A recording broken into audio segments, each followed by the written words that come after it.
The angel worm is designed to enter the computer files of corporations, wipe their memories. These are sort of corporations like those run by the Koch brothers, who do not believe there's such a thing as global warming, or if they do, just wish to encourage it. Felix is a guy, old-time guy of the left. He would see himself as the last socialist journalist in Australia. He is who he is because me, the author, required a very unreliable narrator to tell the story. And the one thing we know about Felix, for all his good heart and his good feelings, isn't always necessary for him to be there to report something.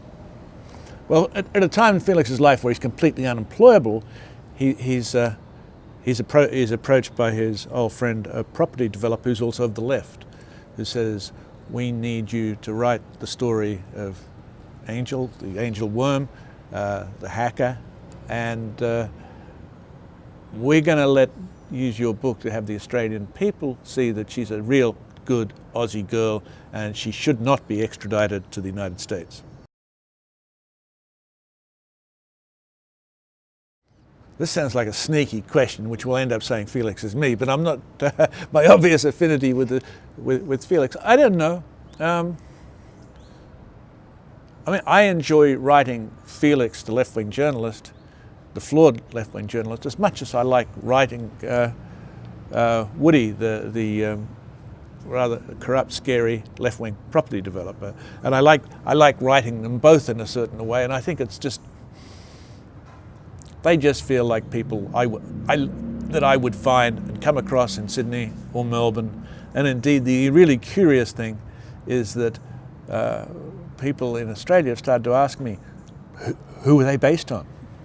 And so they feel to them like people they should know or that they might know. That's my affinity.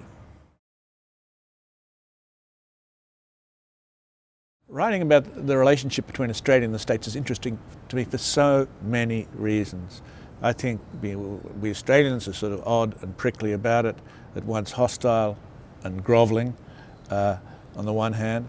I think Americans have not the slightest idea of the sort of considerable damage they've wrought in Australia, as they've wrought damage in many, many countries around the world.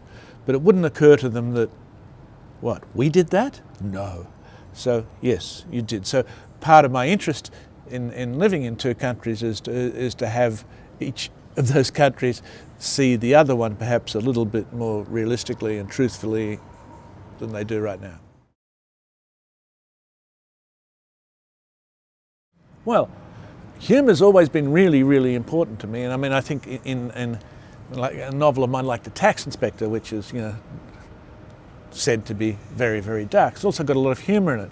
And it seems to me that the humour is the life force, the humour is the light. And of course the story that's being told in Amnesia is in many respects sort of dark, but there is a lot of humour, and the humour is the light.